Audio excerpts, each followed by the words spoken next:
इदं सुरूपं तथा वा कलत्रं यशश्चारुचित्र धनं मेरुतुल्यम् मनश्चेन लग्नं गुरोरङ्घ्रिपद्मे ततः किं ततः किं ततः किं ततः किम्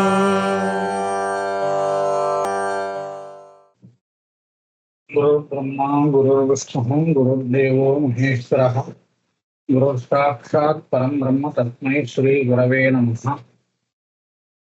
இப்போ ஆறாவது ஸ்லோகம் யாக்ஞவல்க்ய ஸ்மிருதியில ஆறாவது ஸ்லோகம் பார்த்துட்டு இருக்கோம். அர்த்தி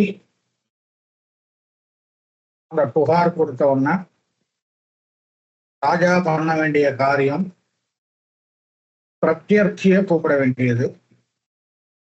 இந்த பிரத்யர்த்தி வந்ததுக்கு அப்புறம் அர்த்தி எப்படி முன்னாடி ஆவேதனம் பண்ணாரோ அதே பிரகாரமாக பிரத்யர்த்தி முன்னாடி சம்வத்சரம், மாசம், பக்ஷம்,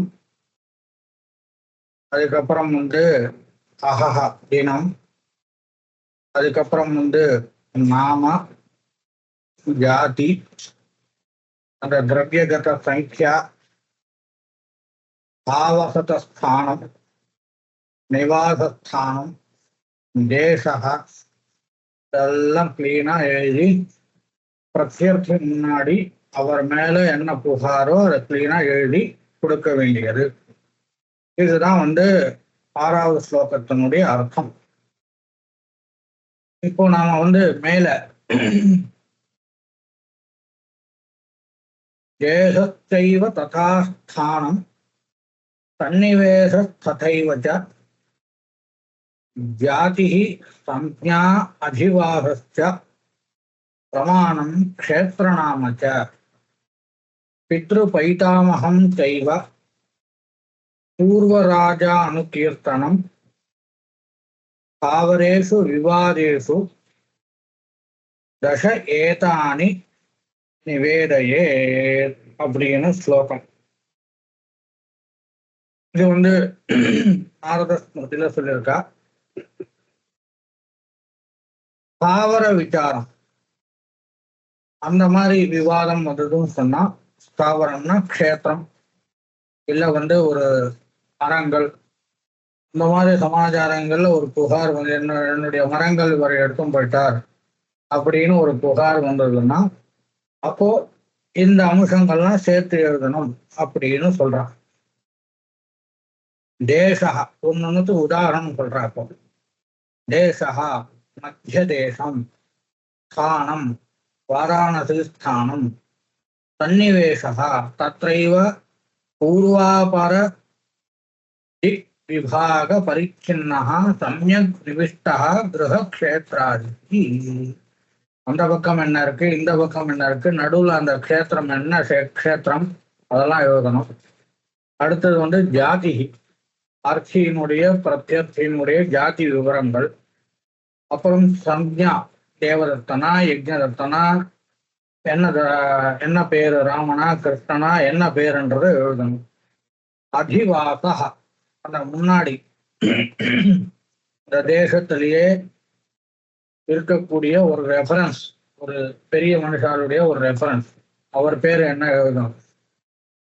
அப்புறம் பிரமாணம், பூ பரிமாணம், எவ்வளோ அந்த 40க்கு 60, 30க்கு 40 அப்படின்ற அந்த இடத்தினுடைய பரிமாணம் எழுதணும். அப்புறம் க்ஷேத்திரம், காலி க்ஷேத்திரமா, கிரமுக க்ஷேத்திரமா, பூகக்ஷேத்திரமா, என்ன மாதிரி க்ஷேத்திரம் அது, கிருஷ்ண பூமியா பாண்டு பூமியா, அது நஞ்சை நலம் குஞ்சை நலம்லாம் சொல்றா இல்லையா, அந்த மாதிரி அந்த விவரங்கள்லாம் எழுதணும். அப்புறம் பிதுஹு பிதாமகஸ்ய நாமா, அப்பா பேர் என்ன, தாத்தா பேர் என்ன, அர்த்தி அதாவது அர்த்தியினுடைய அப்பா பேர் தாத்தா பேர், அதே மாதிரி பிரத்யர்த்தியினுடைய அப்பா பேர் தாத்தா பேர். அதுக்கப்புறம் அந்த எந்த க்ஷேத்திரத்தினுடைய ராஜா இருப்பார், ஒரு சிறு அரசர் இருப்பார், இல்ல ஒரு ஜமீன்தாரர் இருப்பார். அவருடைய 3 இந்த ராஜாக்களுடைய பேர் வரும். பூர்வேஷாம் திரயாணாம் ராஜ்யாம் நாம கீர்த்தனச்சா. அப்போ இதுல இருந்து என்ன அடுத்து அப்படின்னு கேட்டீங்கன்னா, எந்தெந்த விவகாரங்களுக்கு அந்த சம்வத்சராதி விவரங்கள் தேவைப்படுறதோ அந்தந்த விவகாரங்களுக்கு அவ்வளவு எழுதணும் அப்படின்னு இந்த விசாரத்தினால் தெரிய வந்தது. இதுவரையும் நாம ஒரு புகார் கடிதம் அப்படின்னா எப்படி இருக்கணும் அப்படின்ற விவரத்தை இங்க நமக்கு யாக்ஞவல்கியர் எடுத்து சொல்லியிருக்கார். இப்போ இனிமேல் இன்னிலிருந்து பார்க்கக்கூடிய பாடம் என்ன அப்படின்னு கேட்டதுன்னா, புகார் கடிதம் எப்படி இருக்கக்கூடாது அப்படிங்கிறத இப்போ பார்க்க போறோம். ஏவம் பக்ஷலக்ஷணே ஸ்திதே பக்ஷலக்ஷண ரஹிதானாம் பக்ஷவத் அவபாசமானானாம் பக்ஷாபாசத்வம் சித்தமேவா இது யோகேஸ்வரேன ந பிரதக் பக்ஷாபாசாக உக்தாः. புகார் கடிதம் எப்படி இருக்கணும்ன்றத இந்த 6வது ஸ்லோகத்துல யாக்ஞவல்கியர், யோகீஸ்வரர் அப்படின்னா யாக்ஞவல்கியர் அவர் சொல்லிட்டார். புகார் கடிதம் எப்படி இருக்கக்கூடாதுன்னு சொல்லலையே அப்படின்னா எப்படி இதுல இப்ப சொன்னது இல்லைன்னு சொன்னா அது பக்ஷாபாசம், அது புகார் கடிதம் இல்லைன்னு நாமளே புரிஞ்சுக்கணும், அது தனியா சொல்ல மாட்டார் அப்படின்னு இந்த வியாக்கியாக்காரர் நமக்கு சொல்றார். அந்யஸ்து விஸ்பஷ்டார்த்த முக்தம். ஒரு சில வேறு ஸ்மிருதி கிரந்தங்கள்ல பார்த்தேன்னு சொன்னேன்னா, புகார் கடிதம் எப்படி இருக்கணும்னு சொல்லிட்டு புகார் கடிதங்கள் எப்படி இருக்கக்கூடாதுன்னு ஒரு தனி ஸ்லோகங்கள்லாம் பண்ணியிருக்காங்க. மீதி ஸ்மிருதிகாரர்கள்லாம் நாரத ஸ்மிருதியிலையோ இல்ல காத்தியாயன ஸ்மிருதியிலோ இல்ல தேவல ஸ்மிருதியிலையோ இல்ல மனுஸ்மிருதியிலையோ அந்த மாதிரி பண்ணியிருப்பாங்க. இவர் பண்ணல, அந்த மாதிரி பண்ணல. புகார் கடிதம் எப்படி இருக்கக்கூடாதுன்னு பண்ணல. ஏன் பண்ணலன்னு கேட்டா, எப்படி இருக்கணும்னு சொல்லியாச்சோ இல்லையோ. அப்போ எப்படி இருக்கணும்னு சொல்லியாச்சுன்னா அந்த அம்சங்கள்லாம் இல்லைன்னா அது புகார் கடிதம் இல்லை அப்படின்னு நாமளே புரிஞ்சுக்க வேண்டியதுதான் அப்படின்னு சொல்றான். அந்யஸ்து விஸ்பஷ்டார்த்தம் முக்தம். மற்ற ஸ்மிருதிகாரால் ஸ்பஷ்டமாக புரியணுன்றதுக்காக சொன்னான். என்ன சொன்னா? அப்பிரசித்தம் நிராவாதம் நிரர்த்தம் நிஷ்பிரயோஜனம் அசாத்தியம் வா விருத்தம் வா பக்ஷாபாசம் விவர்ஜயே. இது ஒன்னுக்கு உதாரணம் சொல்றேன். மதியம் சசவிஷாணம் கிரகித்வா ந பிரயச்சதி அப்படின்னு ஒரு புகார் கடிதம். இப்போ நம்ம மாத்துல ஒரு கார் இருக்கு. என்னுடைய கார் இவர் எடுத்துட்டு தர மாட்டேங்கிறார். அதாவது மாருதி கார் எடுத்துட்டு தர மாட்டேங்கிறார். இப்படி சொன்னா சரியா பொருத்தமா இருக்கும், ஒன்றும் பிரச்சனை இல்லை. சாம்சங் கார் எடுத்துட்டு தர மாட்டேங்கிறார். சாம்சங்ன்றது மொபைல் கம்பெனி, கார் கம்பெனி இருக்கா இல்லையான்னு தெரியல, இல்லைன்னு வச்சுட்டு பார்க்கலாம். சாம்சங்ன்றது ஒரு கார் இல்லை, அப்படி ஒரு காரே கிடையாது.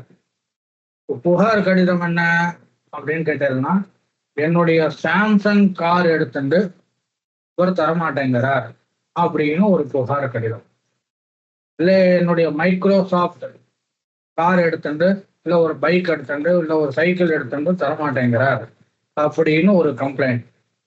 இது அப்பிரசித்தம் அப்படின்னு பேர் இருக்கு. இந்த அப்பிரசித்தாம்சம் இங்க இருக்கிறதுனால இது புகார் கடிதமாக ஏற்றுக்கொள்ளப்படாது அப்படின்னு சொல்றான். இங்க கிரந்தத்துல என்ன சொல்லியிருக்கா அப்படின்றத பார்த்துக்கலாம். தசவிஷானமா, தசவிஷானம், விஷானம்னா கொம்பு, தசகான்னா முயல். என்னுடைய முயல் கொம்பை எடுத்துட்டு இவர் தரமாட்டேங்கிறார் அப்படின்னு ஒரு புகார். முயலுக்கு ஏது கொம்பு? இல்லவே இல்லை இல்லையா? இது அப்போ என்ன எடுத்தது? அப்பிரசித்தம், அப்பிரசித்தா அபியோகா. இந்த மாதிரி அபியோகங்களை எடுத்துக்கொள்ளப்படாது. இந்த மாதிரி புகார், அப்பிரசித்தமான ஒரு வஸ்துவை புகார் கடிதமாக கொடுக்கப்பட்டால் அது ஏற்றுக்கொள்ளப்படாது அப்படின்னு முதல் உதாரணம். இரண்டாவது நிராபாதம். அஸ்மத் கிரக தீப பிரகாசேன அயம் ஸ்வக்ருஹே வியவஹரதி. இந்த மாதிரி ஒரு புகார். அதாவது எங்காத்துல தீப பிரகாசம் இருக்கு, எங்காத்துல இருக்கக்கூடிய தீப பிரகாசத்தை அவர் உபயோகப்படுத்துறார் அப்படின்னு ஒரு கம்ப்ளைண்ட். எங்காத்துல இப்போ நான் லைட்டு போட்டிருக்கேன், இந்த லைட்டு வெளிச்சம் எப்படியும் வெளியில போகும் இல்லையா, ஜன்னல் வழியாக வெளியில போகும். வெளியில போடுறதுன்னா பக்கத்துல வெளிச்சம் வரதான் செய்யும். அப்போ என்னுடைய எங்காத்துல இருக்கக்கூடிய எங்க வீட்டுல இருக்கக்கூடிய இந்த தீபத்தினுடைய வெளிச்சத்தை உபயோகப்படுத்தி இவர் ஜீவனம் பண்றார் அப்படின்னு ஒரு புகார் கிடைக்கும். இது எப்படி தருத்தம் நடத்த முடியும்? தீப பிரகாசத்தை எப்படி தருத்தம் நடத்த முடியும்? அதனால இந்த மாதிரி புகார் கடிதத்தை ஏற்றுக்கொள்ளப்படாது. இதுக்கு பேரு நிராவாதம் அப்படின்னு பேர். மூணாவது நிரர்த்தம் அபிதேய ரஹிதம் அச்சட தப்பு ஜபகடதசு.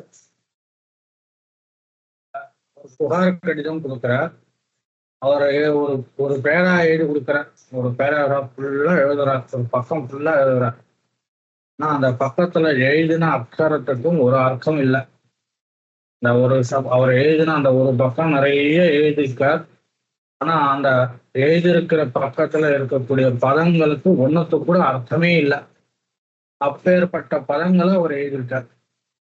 அந்த மாதிரி எழுதி புகார் கொடுத்தா அதுக்கு பேரு நிரர்த்தம் அப்படின்னு பேரு. அயம் நிரர்த்தகா அபியோகா, ஒன்னும் அர்த்தமே இல்லையே அப்படின்னு பேரு. அடுத்து நிஷ்பிரயோஜனம். யதாயம் தேவதத்தா ஆத்மத் கிரக சந்நிதௌ சுஸ்வரம் அதீதே. ஒருத்தர் நம்ம மாத்து பக்கத்துல ஒருத்தர் நன்னா பாட்டு பாடுறார், இவர் நன்னா பாட்டு பாடுறாரு அப்படின்னு ஒரு கம்ப்ளைண்ட். ஆத்மத் கிரக சந்நிதௌ, எங்காத்து முன்னாடி இவர் பாட்டு பாடின்னு இருக்கார் அப்படின்னு ஒரு கம்ப்ளைண்ட். இதுக்கு நிஷ்பிரயோஜனம். இந்த மாதிரி ஒரு கம்ப்ளைண்ட்டை ஏற்றுக்கொள்ளப்படாது அப்படின்னு சொல்றாங்க. அதே மாதிரி அசாத்தியம். யதா அகம் தேவதத்தேன பூபங்கம் உபஹசிதா இதி ஏதத் சாதன அசம்பவாத் அசாத்தியம்.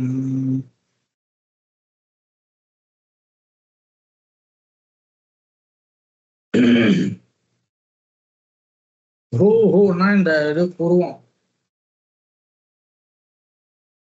தேவதத்தன் ஒருத்தர் என்னை பார்த்து இந்த புருவம் வரைக்கும் போற மாதிரி சிரிக்கிறார் அவர் அப்படின்னு ஒரு கம்ப்ளைண்ட். இந்த புருவம் இருக்கு இல்லையா, இதுக்கு பேர் பூஹூன்னு பேர். இந்த பூஸ்தான பரியந்தம் அந்த வாய் போற மாதிரி சிரிக்கிறார் அப்படின்னு ஒரு கம்ப்ளைண்ட். இது சாத்தியம் கிடையாது, இது அசாத்தியம். இந்த மாதிரி அசாத்தியா அபியோகா அயம். அடுத்தது அப்ப இதுவரையும் என்ன எடுத்து? அப்பிரசித்தம், நிராபாதம், நிரார்த்தம், நிஷ்பிரயோஜனம், அசாத்தியம். இதுவரையும் எடுத்தது. அல்பகாலத்வாத் ந சாட்சி சம்பவः, லிகிதம் தூரதः, அல்பத்வாத் ந திவ்யம். இதுக்கு ஒரு தண்டனையும் கொடுக்க முடியாது. யாராவது சாட்சி இருப்பா, அவர் இந்த மாதிரி சிரிச்சாரா அப்படின்னு கேட்டா, சிரிக்கிறது கொஞ்ச க்ஷணம் தானே. அல்ப காலத்துவாது அதுக்கு சாட்சி யாரும் இருக்க மாட்டா. ஒண்ணு யாராவது எழுதி வச்சிருப்பாளா இந்த மாதிரி இவர் சிரிச்சார் அப்படின்னா தூரத்தக, அது நடக்காத காரியம். சரி, இவர் சாட்சி இல்லை, சாட்சி பிரமாணம் இல்லைன்றதுனால இவருக்கு பண்ணாரா இல்லையான்னு தெரியறதுக்கு வேற ஒரு பிரமாணம் இருக்கு, திவ்யம்னு ஒரு பிரமாணம். அது பிரமாணம் என்னன்னு கேட்டா, கையில நெருப்பு கொடுப்பா, அவ வந்து உண்மையாலேயே அப்படி பண்ணியிருந்தா கை சுட்டுடும். ஒன்றும் தப்பு பண்ணலன்னா அந்த கை சுடாது. இல்ல வந்து துலாபாரம், அதாவது ஒரு எடை மேல நிக்க வைப்பா ஒரு தராசுல.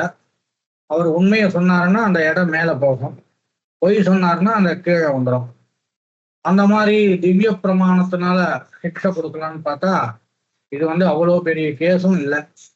அல்பத்வாத்து நான் திவ்யம் பிரமாணம் அதையும் எடுத்துக்க முடியாது. அதனால வந்து இந்த மாதிரி புகாரெல்லாம் நாம ஏற்றுக்கொள்ளக்கூடாது அப்படின்னு சொல்றான். அடுத்தது விருத்தம். யதா அகம் மூக்கேன சப்தா. மூக்ககான ஊமை. அவர் வந்து என்ன வந்து எனக்கு வந்து நிறைய சாபம் கொடுத்துட்டார். இந்த மூக்கன் வந்து இந்த ஊமை வந்து எனக்கு வந்து நிறைய சாபம் கொடுத்துட்டார். இது எப்படி நடக்கும்? சாபம்னா வாயால சொல்றது, திட்டுறது, சாபம் கொடுக்கறது. அது எப்படி ஊமையால பண்ண முடியும்? அப்ப இது விருத்தம் இல்லையா? இந்த மாதிரி அபியோகங்கள், இந்த மாதிரி புகார்கள் ஏற்றுக்கொள்ளப்படாது. இப்படியும் வச்சுக்கலாம். புறராஷ்டிராதி விருத்தம், அதாவது அந்த நகரத்திலிருந்து வெளியேற்றப்பட்டவா, இந்த ராஷ்டிரத்திலிருந்து வெளியேற்றப்பட்டவா, அவா கொடுக்கிற அந்த புகார்கள்லாம் ஏற்றுக்கொள்ளப்படாது அப்படின்னு அந்த மாதிரி ஒரு அர்த்தமும் இருக்கு. இப்போ இதெல்லாம் வந்து இந்த மாதிரி புகார் கடிதங்கள் ஏற்றுக்கொள்ளப்படாது. அப்பிரசித்தம், நிராபாதம், நிரர்த்தம், நிஷ்பிரயோஜனம், அசாத்தியம் வா விருத்தம் வா பக்ஷாபாசம் விவர்ஜயே. இதெல்லாம் வந்து பக்ஷ ஆபாசங்கள். இதெல்லாம் வந்து புகார்களாக ஏற்றுக்கொள்ளப்படாது அப்படின்னு சொல்றாங்க. அடுத்தது ராஜ்ஞாம் விவர்ஜிதோ யஸ்ய பௌரத் விரோத கிருத் ராஷ்டிரஸ்ய வா சமஸ்தஸ்ய பிரகிருதீனாம் ததைவ ச. ராஜ்ஞா விவர்ஜிதः, ராஜ்ஞா தூரீகிருதः, புனச்ச பௌர விரோத கிருத், பௌர ஜனாக, புறத்துல இருக்கக்கூடிய ஜனங்களுக்கு விரோதமாக நடந்துருக்கவர், இல்ல ராஷ்டிரத்துக்கு விரோதமாகவா நடந்துருக்கவர், இல்ல வந்து அந்த பிரகிருதி இயற்கைக்கு விரோதமா நடந்துருக்கவர், இவாளுடைய புகார் கடிதங்கள் ஏற்றுக்கொள்ளப்படாது. அந்நேவா ஏ புறக்கிராம மகாஜன விரோதகாக அநாதேயாஸ்து தே சர்வே வியவஹாரா பிரகீர்த்திதா. சர்வே, அவளுடைய எந்த ஒரு விவகாரமும் ஏற்றுக்கொள்ளப்படாது அப்படின்னு இந்த விருத்தம்ன்றதுக்கு ரெண்டு அர்த்தம் சொல்றாங்க. அதாவது ஊமை வந்து என்ன சபிச்சுட்டார் அப்படின்னு, எனக்கு வந்து சாபம் கொடுத்துட்டார் அப்படின்ற மாதிரி புகார் கடிதமும் ஏற்றுக்கொள்ளப்படாது. விரோதம்ன்றதுக்கு இந்த மாதிரி அர்த்தமும் சொல்லியிருக்காங்க. யத்து அநேக பத சங்கீர்ணா பூர்வபக்ஷோ ந சித்தியதி. தத்ர யதி அநேக வஸ்து சங்கீர்ணः இதி உச்யते ததா ந தோஷः. மதீயம் அனேன ஹிரண்யம் வாசः ரூபகாதி வா அபஹிருதம் இத்யேவம் விதத்ய அதுஷ்டத்வாத். ஒரு சில பேர் என்ன சொல்றேன்னா, ஒரு சமயத்துல ஒரு புகார், ஒரு வஸ்துவை உல்லேகம் பண்ணி புகார் கொடுக்கலாம். அதாவது இவர் என்னுடைய காரை எடுத்துட்டார் அப்படின்னு ஒரு வஸ்துவை உல்லேகம் பண்ணி கொடுக்கலாம். ஒரே புகார்ல வந்து என்னுடைய காரையும் எடுத்துட்டார், என்னுடைய வீடு எடுத்துட்டார், என்னுடைய வாகனத்தை எடுத்துட்டார், என்னுடைய சுவரணத்தை எடுத்துட்டார், என்கிட்ட இருந்து பணத்தை பறிச்சுட்டார் அப்படின்னு ஒரே புகார் கடிதத்துல இவ்வளவு அநேக வஸ்து உல்லேகம் பண்ணக்கூடாது.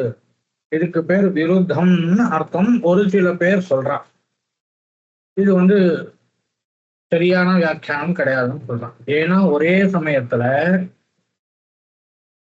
நிறைய வஸ்துக்களை உல்லேகம் பண்ணி புகார் கடிதம் கொடுக்கலாம் அப்படின்னு இருக்கு. மதியம் அனேனா, அதாவது என்னுடைய ஹிரண்யம், என்னுடைய ரூபகம், என்னுடைய வாசகன வஸ்திரம், இதெல்லாம் எடுத்துட்டார் அப்படின்னு ஒரே புகார் கடிதத்துல இது அநேக வஸ்துவும் உல்லேகம் பண்ணி புகார் கொடுக்கலாம். அதுல ஒன்றும் தோஷம் இல்லை. அப்போ நீங்க விருத்தம்ன்றதுக்கு இந்த மாதிரி வியாக்கியானம் பண்ணக்கூடாது அப்படின்னு இந்த எத்துன்னு சொன்னதை கண்டிக்கிற.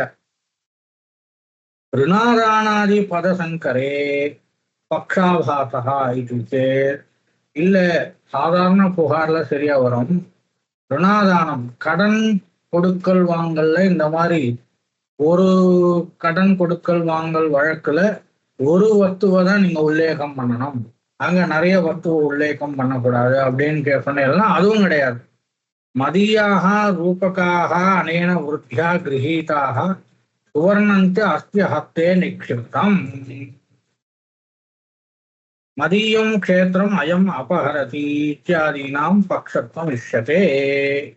ஒரே சமயத்திலேயே இவர் என்கிட்ட வட்டி கொடுக்குறேன் அப்படின்னு சொல்லிட்டு பணத்தை வாங்கிட்டார். அது மட்டுமல்ல, இவருடைய கையில நான் தங்கத்தையும் கொடுத்திருக்கேன், அது திருப்பி தர மாட்டேங்கிறார். அதே மாதிரி இவர் என்னுடைய க்ஷேத்திரத்தையும் அபகரிக்கிறார் இப்போ அப்படின்னு ஒரே ஆளு மேல ருணாதான கடன் கொடுக்கல் வாங்கல் வழக்கிலேயே இந்த மாதிரி அநேக வஸ்துவை உல்லேகம் பண்ணி புகார் கொடுக்கலாம். அதாவது விருத்தம்ன்றதுக்கு இது உதாரணமாக சொல்லக்கூடாது. கிந்து கிரியாபேதாத்து கிரமேண விவகாரா ந யுகபது. இதுதான் கிரியா அப்படின்றதுக்கு ப்ரூஃப் பண்றது வேற இருக்கும்.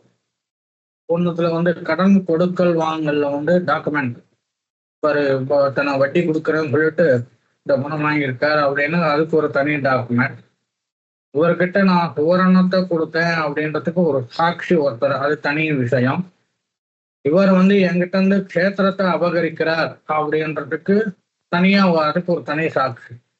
இதுல ப்ரூஃப் பண்றதுல அது தனித்தனி ப்ரூஃபா இருக்கலாம், அதுல ஒன்றும் பிரச்சனை இல்லை.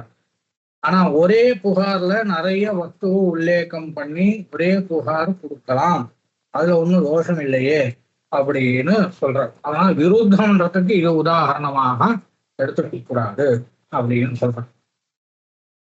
யதாக காத்யாயனா பகு பிரதிஜம் யத்காரியம் விவகாரே சுனிச்சிதம் காமம் ததபி கிருண்ணியாத் ராஜா தத்துவ விமுக்தயா. பகு பிரதிஜம் எக்காரியம், அதாவது ஒரு காரியம், ஒரு விவாதம், அந்த விவாதத்துல நிறைய பிரதிஜைகள். அது இவர் என்கிட்ட வட்டி கொடுக்குறேன்னு சொல்லிட்டு பணம் வாங்கிட்டார், இவர் என்கிட்ட சுவர்ணத்தை வாங்கிட்டார், இவர் என்னுடைய நிலத்தை அபகரிக்கிறார் அப்படின்னு ஒரே விவாதத்துல இத்தனை பிரதிஜை ஆக்ஷேபம் பண்றார். அப்போ என்ன பண்ணணும்? ராஜா இதெல்லாம் என்ன உண்மையா இல்லையா அப்படின்னு பார்த்துட்டு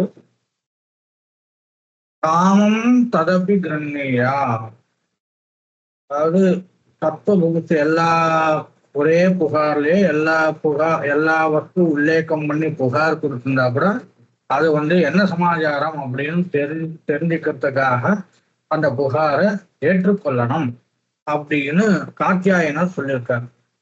தஸ்மா இதுல நமக்கு என்ன தெரிகிறது? அநேக பத சங்கீர்ணா பூர்வபக்ஷா, அதாவது நிறைய பதங்கள் கொண்ட பூர்வபக்ஷம் புகார்ன்றது இருக்கு. யுகபது ந சித்தியதி, ஒரே சமயத்துல அந்த புகாருக்கு தீர்வுன்றது ஒரே சமயத்துல சித்திக்காது அப்படின்னு இந்த பிரகரணத்தை நமக்கு தெரியாது. அர்ச்சிகிரகணாத் புத்திர பித்ராதீனாம் கிரகணம் தேஷாம் ஏகார்த்தத்வா நியுக்தஸ்யாபி நியோகேனைவ ததேகார்த்தத்வ ஆக்ஷேபாத். அர்ச்சினா சன்னியுக்தோ வா பிரத்யர்த்தி பிரகிருஹிதோபி வா யோ யஸ்ய அர்த்தே விவததே தயோர் ஜெயபராஜயௌ இது ஸ்மரணாத். நியுக்த ஜெய பராஜயோ மூலசுவாமினோரேவா. என்ன சொல்றா, அர்த்தி அப்படின்னு சப்தத்தினால, பிரத்யர்த்தி அப்படின்னு சப்தத்தினால அர்த்திக்கு சார்பாக அவருடைய பிதாவோ அவருடைய பிரபிதாமகாவோ இல்ல அவருடைய பையனோ வரலாம், ஒன்றும் பிரச்சனை இல்லை. அர்த்தி அப்படின்னு சொல்லியிருப்பா, அவருடைய சார்புல தன்னுடைய மகன் இல்ல தன்னுடைய பிதா இல்ல தன்னுடைய பிதாமக வரலாம். ஏன்னா அந்த அர்த்தியினுடைய சார்பு நிலையை அவர் இருக்கிறவா. அது மட்டும் இல்ல, அர்த்தியினால நியோகம் பண்ணப்பட்ட வேலைக்காரன் அவனும் அர்த்தி பட்சத்துல இருந்து வரலாம். இப்போ லாயர்லாம் அப்படிதானே, லாயர்ன்றது இந்த அர்த்திக்கு வேலைக்காரன் மாதிரிதான்.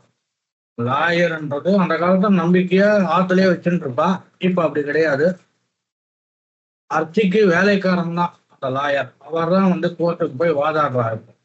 அவர் பட்சத்துல இருந்து அவருடைய சார்பு நிலை என்னன்றது எடுத்து சொல்றாரு கோர்ட்ல.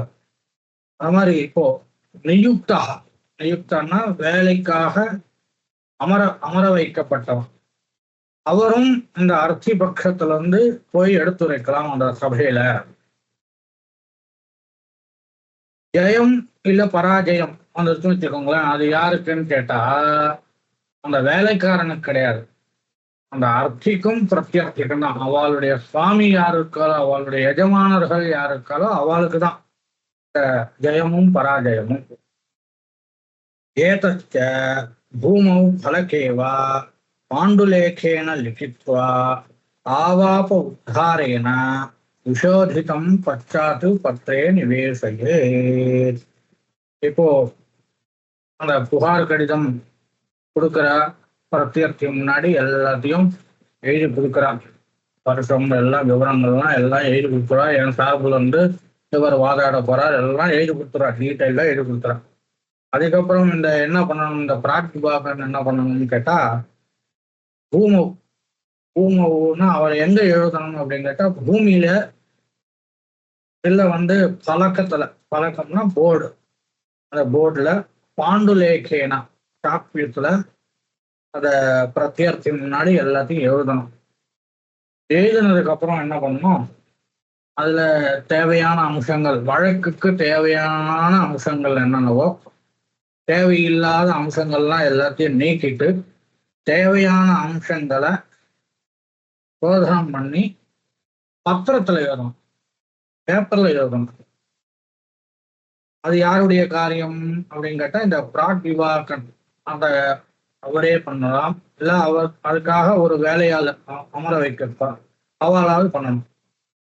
பூர்வபக்ஷம் ஸ்வபாவோக்தம் பிராக்விவாகோ அபிலேகையே. ஸ்வபாவோக்தம் அதாவது ஸ்வபாவகான பொய் இல்லாம நிஜமாகவே பாதிக்கப்பட்டவன் சொன்னத அந்த கம்ப்ளைண்ட பிராக்விவாகன் அந்த அபிலேகையே எல்லாம் அந்த பேப்பர்ல எழுதணும். பாண்டுலேகேன பலகே ததஹ பத்ரே விசோதிதம். முதல்ல பலகத்திலேயோ இல்ல பூமியிலேயோ பாண்டுலேகேன சாக்பீஸ்னால எழுதப்பட்ட இந்த விஷயத்த நல்லா சோதனம் பண்ணிட்டு பத்திரத்துல பேப்பர்ல அந்த கம்ப்ளைண்ட்டை எழுதணும் அப்படின்னு சொல்றான். இது காத்தியாயனர் சொன்ன ஸ்லோகம். சோதனஞ்ச யாவது உத்தர தரிசனம் தாவத் கர்த்தவியம் ந அகப்பரம். இந்த சோதனம் இருக்கோ இல்லையோ, இந்த கம்ப்ளைண்ட் கொடுத்தான் இல்லையா, அதை திருப்பி நாம அழிக்கலாம், சேர்த்துக்கலாம், எது ஒண்ணா பண்ணலாம் கம்ப்ளைண்ட. எப்போ எது வரையும் கேட்டா, பிரத்யர்த்தி ஆன்சர் பண்ற அளவு வரையும், அது வரையும் அந்த கம்ப்ளைண்ட் திருப்பி சோதனை பண்ணி அந்த பிரத்யர்த்தி மேல இது தான் கம்ப்ளைண்ட் கொடுத்துட்டே இருக்கும். அவன் கடைசியில வந்த கம்ப்ளைண்ட வாங்கி உத்தரத்தை கொடுப்பான். அதுக்கப்புறம் அந்த கம்ப்ளைண்ட சோதனை பண்ணக்கூடாது. அப்புறம் பிரத்யர்த்தி ஆன்சர் பண்ணதுக்கு அப்புறமும் திருப்பி நீங்க அப்படி இல்லை இப்படி அப்படின்னு எழுதி கொடுத்ததுன்னா திருப்பி அவன் ஆன்சர் பண்ணுவான், திருப்பி அப்படி இல்லை இப்படின்னு எழுதுனா போயிட்டே இருக்கும், அந்த வழக்கு போயிட்டே இருக்கும், நிற்கவே நிற்காது. அதனால யாவது உத்தர தரிசனம் இந்த பிரத்யர்த்தி ஆன்சர் பண்ற வரைக்கும் நீங்க கம்ப்ளைண்ட் மாத்தி மாத்தி பண்ணலாம். அதப்பரம் அனவர்த்தா பிரசங்கா அதையேவ நாரதேன உக்தம் சோதையே பூர்வ விவாதம் து யாவண்ண உத்தர தரிசனம். யாவது உத்தர தரிசனம் அந்த பிரத்யர்த்தி கிட்ட இருந்து பதில் வரலையோ அவ்வளவு காலம் நீங்க பூர்வபக்ஷத்தை மாத்தி மாத்தி மாத்தி பண்ணிட்டே இருக்கலாம். அவஷ்டப்தஸ்ய உத்தரேன நிவர்த்தம் சோதனம் பவேத். அதாவது உத்தரேன அவஷ்டப்தா ஆன்சர் வந்துருத்தும் சொன்னா, பிரத்யர்த்தி கிட்ட இருந்து பதில் வந்துருத்தும் சொன்னா அதுக்கப்புறம் சோதனம் பண்றதுக்கு அவகாசம் இல்லை. இது பூர்வபக்ஷம் அசோதயித்வைவ எதி உத்தரம் தாபயந்தி சப்யாः ததா ராகாத் லோபாத் இத்யுக்த தண்டேன சப்யான் தண்டயித்வா புனः பிரதிஜ்ஞாபூர்வகம் விவகாரः பிரவர்த்தனீயः ராஜ்ஞா. ஒருவேளை புகார் அவன் கொடுத்தான், அவன் கொடுத்த புகாரை சரியா இது பண்ணதுன்னு இருக்குங்களா, அவன் கொடுக்க வந்தது ஒரு விஷயம் அது சொல்லிட்டான், அவன் சரியா அந்த அம்சத்தை கேட்காத மேலோட்டமா ஒரு புகார் கடிதம் எழுதி பிரத்யர்த்திக்கு அனுப்பி ஆன்சர் வாங்கிட்டான். ஆனா இவன் பாதிக்கப்பட்டவன் அதை எதிர்பார்க்கல, வேற ஒரு சிக்ஷைய எதிர்பார்த்தான் இருக்கு. அப்போ என்ன பண்றது அப்படின்னு கேட்டா முதலே சொல்லியிருக்கோம் 4வது ஸ்லோகத்துல ராகாத் லோபாத் பயாத் காபி ஸ்மிருத்தி அபேதாதிகாரிணா சப்யா பிரதக் பிரதக் தண்டியாக அப்படின்னு அந்த ஸ்லோகத்துல பார்த்தோம். திகுணம் தமம் தண்டியாக அந்த ஸ்லோகத்துல பார்த்தோம் இல்லையா. அப்ப அந்த மாதிரி இந்த சப்யாலம் யாரு சோதனம் பண்ணாம பிரத்யர்த்திக்கு நோட்டீஸ் கொடுக்கிறாளோ இந்த சப்யாலுக்கு திகுணம் தமம் தண்டியாக அவளுக்கு 2 மடங்காக தண்டனம், பிரத்யேகம் 2 மடங்காக தண்டனை கொடுத்துட்டு திருப்பி முதல்ல இருந்து புகாரை விசாரிக்க ஆரம்பிக்கணும் அப்படின்னு 6வது ஸ்லோகத்தினுடைய மிதாட்சரா வியாக்கியானம் முடிஞ்சிருக்கு. 7வது ஸ்லோகத்துல பிரத்யர்த்திக்கு அர்த்திகிட்ட இருந்து லெட்டர் வந்துடுத்து, நோட்டீஸ் வந்துடுத்து. இதுக்கப்புறம் பிரத்யர்த்தி பண்ண வேண்டிய காரியம் என்ன அப்படிங்கிறத 7வது ஸ்லோகத்துல சொல்றான். இது நாம வரக்கூடிய பாடங்கள்ல பார்த்தோம். ஓம் குருர்பிரம்மா குருர்விஷ்ணு குருர்தேவோ மகேஸ்வரः குரு சாட்சாத் பரம் பிரம்ம தஸ்மை ஸ்ரீ குரவே நமः. நமஸ்காரம்.